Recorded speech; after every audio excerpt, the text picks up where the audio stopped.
Hello friends, welcome to civil staff. स्वागत है आप सबका हमारे प्रयास के इनिशिएटिव में, जहां पे हम प्रीवियस ईयर मेंस के क्वेश्चंस को डिस्कस कर रहे हैं। और इस पर्टिकुलर प्लेलिस्ट में, इस सेगमेंट में हम जीएस 1 के क्वेश्चंस को डिस्कस करते हैं और हम कवर करेंगे 2013 से लेकर 2019 तक के सभी प्रीवियस ईयर क्वेश्चंस। ठीक है, तो आज फिर से हम आपके सामने मॉडर्न इंडिया के लेक्चर के साथ हाजिर हैं और ये हमारा लेक्चर 22 है। सो अब तक हमने 21 लेक्चर्स जीएस 1 के कवर कर लिए हैं। तो इसमें हमने आर्ट एंड कल्चर कवर कर लिया है और अब हम मॉडर्न इंडिया कंप्लीट कर रहे हैं। And very soon we shall be starting post independence period also. ठीक है, पोस्ट इंडिपेंडेंस से भी यूपीएससी कई बार क्वेश्चन पूछ लेते हैं, तो उनको भी हम बहुत जल्द स्टार्ट करने वाले हैं। सो बाय लेक्चर 23 और 24 you will be getting that those question. ठीक है, तो चलिए फ्रेंड्स, इससे पहले कि आज के क्वेश्चन को हम देखें, हम देखें कि उसमें क्या अप्रोच हमने फॉलो करनी थी। एक इंपॉर्टेंट इन्फॉर्मेशन आपको पास ऑन करना चाहते हैं। As you people all know कि करंट अफेयर्स एक बहुत इंपॉर्टेंट रोल प्ले करते हैं in our UPSC preparation. So therefore it's important for us to not just keep on reading current affairs. ठीक है, केवल पढ़ने से आपकी करंट अफेयर्स की तैयारी अगर आप समझ रहे हैं कि कंप्लीट हो जाएगी, तो वो इट्स अ मिथ। ठीक है, इट्स वेरी इंपॉर्टेंट कि आप करंट अफेयर्स पढ़ें, बल्कि उसके एडिशन पे आप कुछ क्वेश्चंस भी प्रैक्टिस करें। ठीक है, हमारी जिज्ञासा इनिशिएटिव में तो आप प्रैक्टिस कर ही रहे हैं ऑलरेडी, लेकिन एक प्रॉपर टेस्ट 100 क्वेश्चंस का जरूरी है, क्योंकि करंट अफेयर्स भी एक तरह से एक पूरा सेक्शन है और बहुत बड़ा सेक्शन है।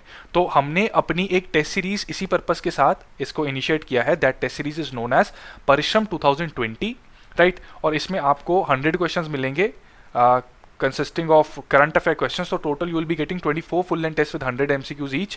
ठीक है, तो 2400 MCQs की मदद से you will be able to cover the most important dimensions of the most important news from the most important sources. और ये sources कौन से हैं ये भी आपको पता है। ठीक है, the Hindu, PIB, Indian Express, Live Mint etcetera. Friends, इसमें हमारी प्री कम मेंस अप्रोच पे पूरा एम्फेसिस रहेगा, क्योंकि जो फैक्ट्स हम प्रीलिम्स में रिवाइज करने हमारे लिए जरूरी है, उनके ऊपर एमसीक्यू पूछा जा सकता है। वही fact at times helps in mains also.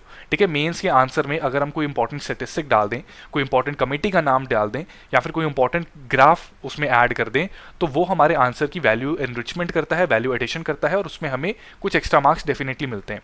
तो फ्रेंड्स, इस टेस्ट सीरीज में हर एक टेस्ट के साथ आपको एक मेंस फॉर्डर दिया जाएगा, जिसमें इसी तरह का डाटा कुछ आपको दे रखेंगे हम लोग, तो उसको आप अपने मेंस के टाइम पे यूज कर सकते हैं।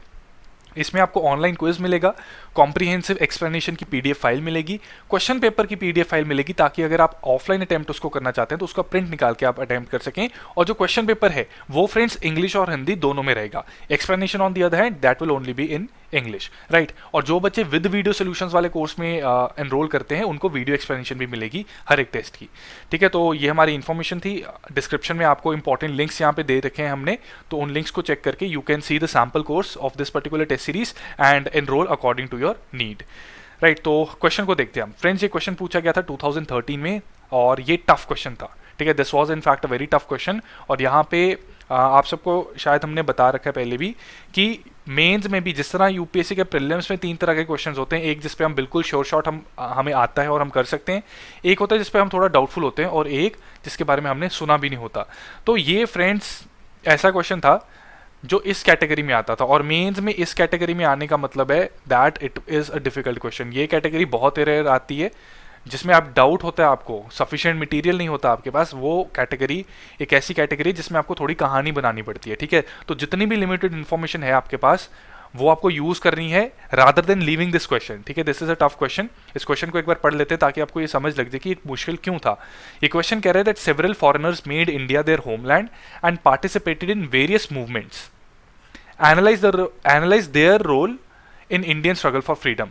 तो फ्रेंड्स, हम इंडियंस की अगर बात करें तो कई सारे इंडियंस का हमें नाम पता होगा जिन्होंने एक बहुत इंपॉर्टेंट रोल प्ले किया फ्रीडम स्ट्रगल में। ठीक है, भगत सिंह, महात्मा गांधी, जवाहरलाल नेहरू, ठीक है, एटसेट्रा।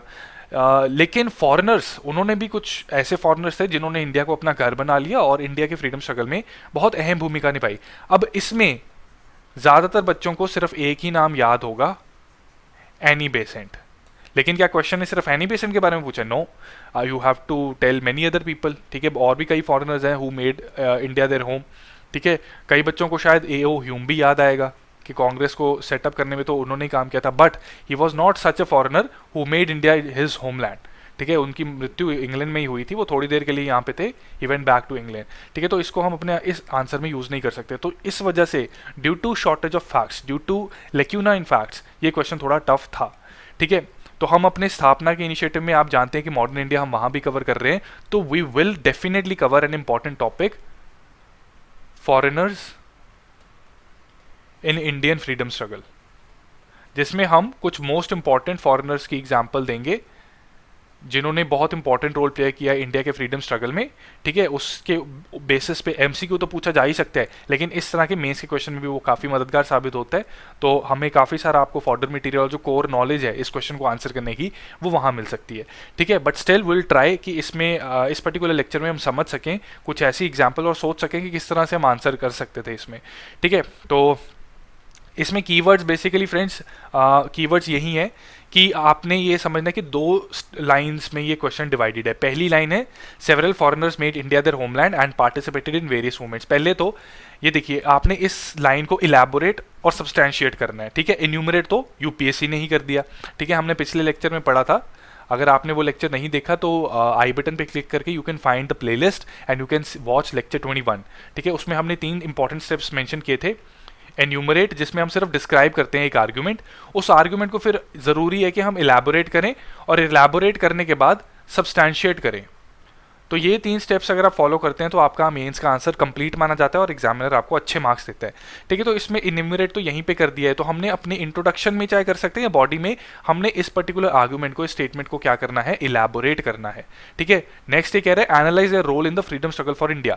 ठीक है, तो ये जो फॉरेनर्स हैं जिन्होंने इंडिया को अपना होमलैंड बनाया और फिर पार्टिसिपेशन भी की अलग अलग मूवमेंट्स में, उनका रोल हमने एनालाइज करना है इन फ्रीडम स्ट्रगल ऑफ इंडिया। तो फ्रेंड्स, एनालाइज डायरेक्टिव जब आता है तो हम पार्ट्स में डिवाइड करते हैं। ठीक है, पार्ट्स में डिवाइड करते हैं, तो यहां पे पार्ट्स क्या बनेंगे, इसके कई तरीके आप फॉलो कर सकते हैं। एक तो क्रोनोलॉजिकल ऑर्डर में आप कर सकते हैं एनालाइज रोल को, दूसरा आप उनके पॉलिटिकल रोल को एनालाइज कर सकते हैं, इंटेलेक्चुअल रोल को एनालाइज कर सकते हैं। ठीक है, एंड कंस्ट्रक्टिव वर्क में उन्होंने जो कॉन्ट्रीब्यूशंस की वो एनालाइज कर सकते हैं। तो ये इसके पार्ट्स बन रहे हैं। अब फ्रेंड्स, डिस्कस जब आप करेंगे, अगर यहाँ पे एनालाइज की जगह डिस्कस होता, तब भी हम इन सारी स्फेयर्स को एज एस्पेक्ट्स ट्रीट कर सकते थे। ठीक है, लेकिन एनालाइज है तो हम वही सेम चीजों को एज पार्ट्स डिस्कस, पार्ट्स में एनालाइज कर सकते हैं। ठीक है, अगर आपने डायरेक्टिव के बारे में और इन्फॉर्मेशन जाननी है तो उसका भी लिंक आपको ऊपर आई बटन को क्लिक करके मिल जाएगा, क्योंकि वहां पे एक ऐसी प्लेलिस्ट आपको मिलेगी जहां पे हमने एक ही क्वेश्चन को अलग अलग डायरेक्टिव्स के साथ सॉल्व किया था एंड वी फाउंड आउट कि किस तरह से सिर्फ डायरेक्टिव चेंज होने से आंसर की भी टोन चेंज हो जाती है। ठीक है, मेजर कंटेंट सेम रहते हैं लेकिन टोन चेंज हो जाती है। तो वहां पे आपको एनालाइज और डिस्कस में भी समझ आ जाएगी कि किस तरह से वो डिफर करता है। ठीक है, तो इसमें फ्रेंड्स हम इंट्रोडक्शन में एक बार जस्ट मेंशन करेंगे कि कौन से ऐसे लोग थे जिन्होंने इंडिया को अपना घर बना लिया और क्यों बनाया, कि इंडिया में आए ही क्यों वो। ठीक है, वो अपने घरों में, क्या अपने कंट्रीज में खुश नहीं थे इसलिए आए या किस लिए आए। ठीक है, वो हम इंट्रोडक्शन में हमने बहुत ही ब्रीफली मेंशन कर दिया विद इन 20 to 30 वर्ड्स। इसके बाद फ्रेंड्स हमने कुछ फॉरेनर्स को एन्यूमरेट कर दिया, एग्जाम्पल दे दिया, ये इंट्रोडक्शन के साथ ही कंटिन्यूटी में रहेगा। और उसके बाद हमने उनका रोल बताना है इन डिफरेंट स्फेयर्स और in different dimensions of freedom struggle. ठीक है, तो वो हम बता के उसके बाद अपने आंसर को क्लोजर देंगे through a conclusion, and this we have to do within 20 to 30 words.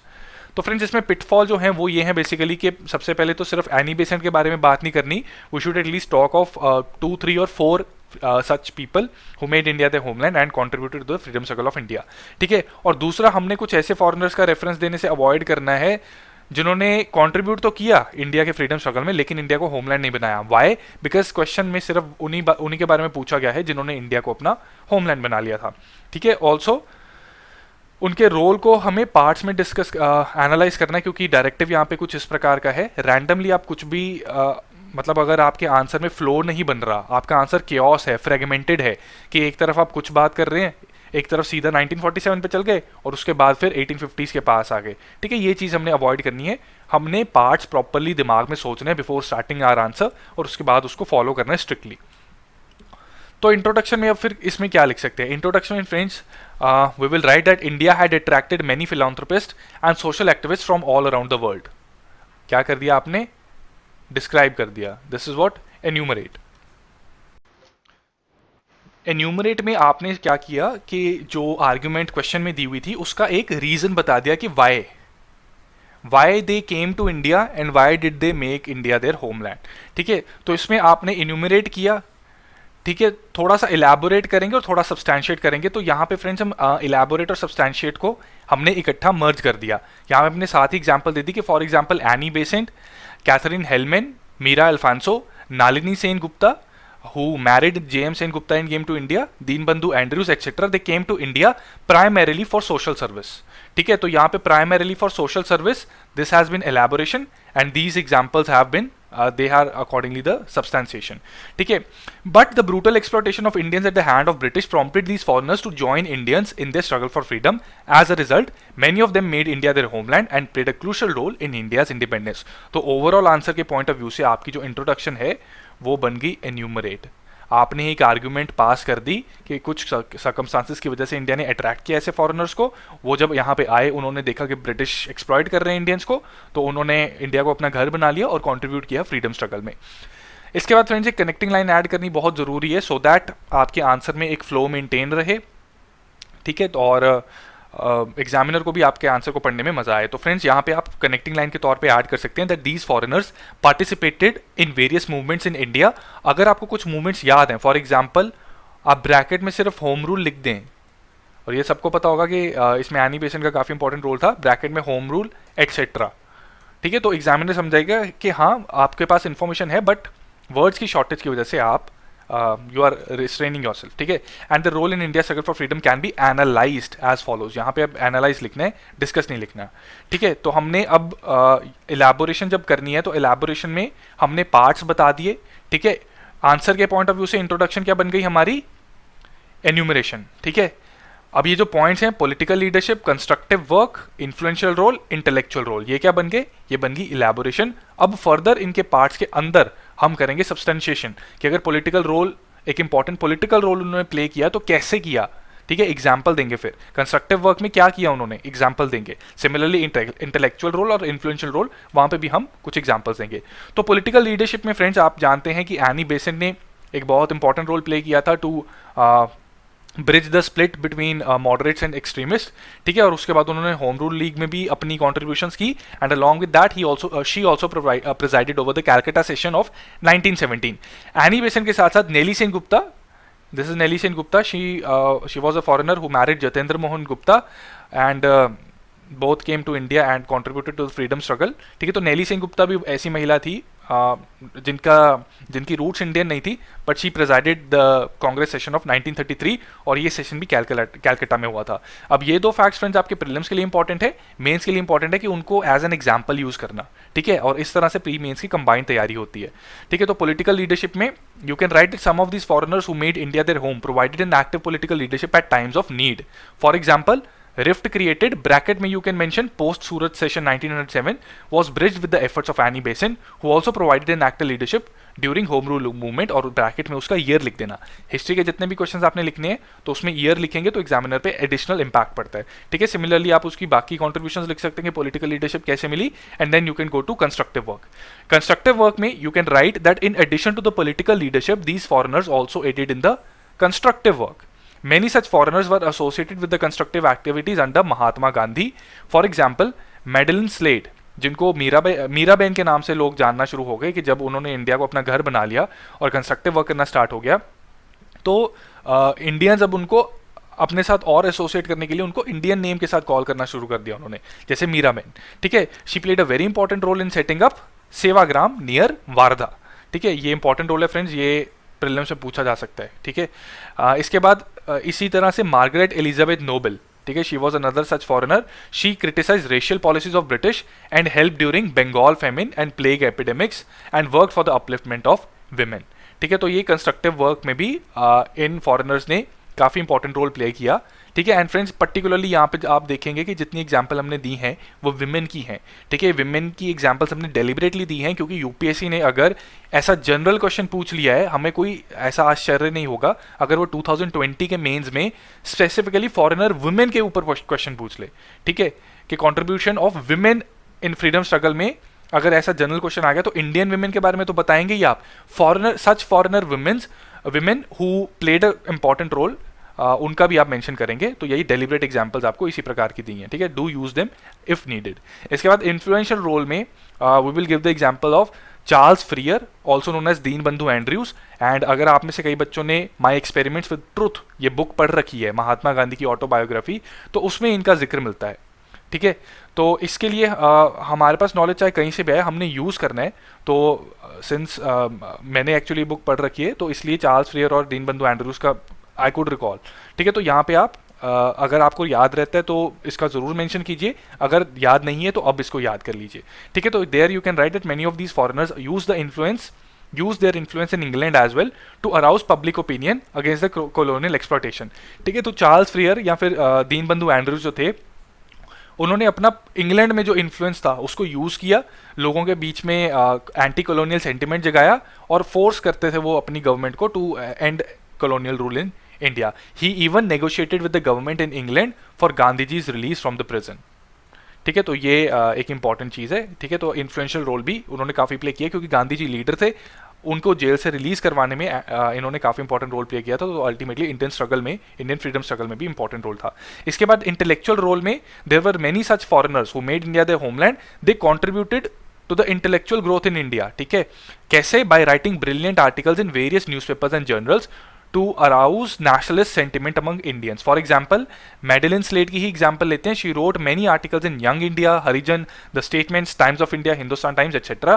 और इनके इन आर्टिकल से कई जो young generation of freedom fighters थी वो इंस्पायर होती थी और अपनी अपनी कॉन्ट्रीब्यूशन अकॉर्डिंगली देती थी इन the freedom struggle of India. ठीक है, तो ये कुछ इंपॉर्टेंट रोल है। इन रोल्स को हमने पार्ट्स में डिवाइड कर दिया। कैसे?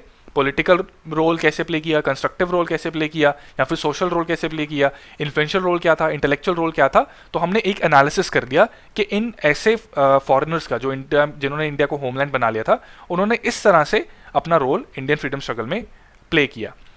तो इन सारे फैक्ट्स को एनालाइज करने के बाद you can give your answer a conclusion. अपनी आर्गुमेंट्स को आपने क्लोजर देना है। तो what you can write is that in the light of these facts it is very evident that the freedom struggle of India was not just confined to the participation by brown race, rather it was open to anyone who believed in the idea of free India. This is the very important line friends. अगर इस तरह की line आप लिखेंगे अपने answer में as conclusion, तो examiner के ऊपर बहुत सुंदर इंपैक्ट पड़ेगा। He will know the level of your intellect. ठीक है, जो हमने फैक्ट्स अभी डिस्क्राइब किए हैं उससे एक डिडक्शन निकल के आ रही है, एक कॉरोलरी निकल के आ रही है कि जो फ्रीडम स्ट्रगल ऑफ इंडिया था, it was not just confined to Indian people, Indians in race. हमारी रेशियल डिस्क्रिमिनेशन नहीं हो रही थी इंडियन फ्रीडम स्ट्रगल में। ठीक है, सिर्फ ब्राउन रेस को ही हक नहीं था कि इंडियन फ्रीडम स्ट्रगल में बस वही रोल प्ले नहीं कर रहे थे। हक तो उनका था, लेकिन सिर्फ उन्होंने रोल नहीं प्ले किया, बल्कि इंडियन फ्रीडम स्ट्रगल में जो भी इंसान इंडिया के फ्रीडम में बिलीव करता है वो हमारे फ्रीडम स्ट्रगल का भी एक अभिन्न अंग है। ठीक है, तो it was open to anyone who believed in the idea of free India. This is very important line friends, और ये अगर आप अपनी कंक्लूजन में लिखेंगे you will attract many marks, really good marks. Next, you can write that several foreigners who made India their home and believed in the idea of freeing their homeland, क्योंकि अब तो इंडिया बन गया उनका homeland, तो India को free करने में उन्होंने काम किया from the colonial exploitation and participated in various capacities in India's freedom struggle. ठीक है, तो ये इस तरह से आप कंक्लूड कर सकते हैं that several foreigners who made India their homeland and believed in the idea of freeing their homeland from colonial exploitation, they participated in varying capacities in India's freedom struggle. ठीक है, तो ये हमने आर्ग्यूमेंट्स के साथ अपनी सभी आर्ग्यूमेंट्स को यहाँ पे क्लोजर कर दिया। तो friends, we have tried to condense this particular answer. आप इसको फर्दर और कंडेंस कर सकते हैं। Try to write this answer in 200 words, and in case you want your answer to be checked और यू वांट सर्टेन फीडबैक। ठीक है, हम डेली एक्सरसाइज तो नहीं कर पाएंगे, बट आपके एक आंसर भी अगर आप सबमिट करते हैं उस पर हम ऐसा फीडबैक देंगे कि उसके जो पॉइंट्स आपको मिलेंगे, जो टिप्स मिलेंगी, वो आपके बाकी कई सारे आंसर्स में आपकी हेल्प करेंगी। ठीक है, तो if you want you can send your answers at this email ID that is hello@civilstaff.com, और you can give us a call at this number that is 8146207241। इसी के साथ फ्रेंड्स, हमारे यूट्यूब पे और भी कई इनिशिएटिव्स हैं जो आपकी तैयारी में हेल्प कर सकते हैं। So do check out those initiatives as well, and also we are available on Telegram, जहाँ पे हम अपने फ्री इनिशिएटिव्स के पीडीएफ को शेयर करते हैं, विच इज वेरी इंपॉर्टेंट, क्योंकि पीडीएफ अगर आपके पास है तो थोड़ी देर बाद आप उसको रिवाइज कर सकते हैं। राइट, तो डिस्क्रिप्शन में आपको पीडीएफ टेलीग्राम का भी लिंक मिल जाएगा, और किसी भी क्वेरी के रिगार्डिंग आप हमें ईमेल या फोन भी कर सकते हैं। With that friends, I wish you all the best. Thank you so much.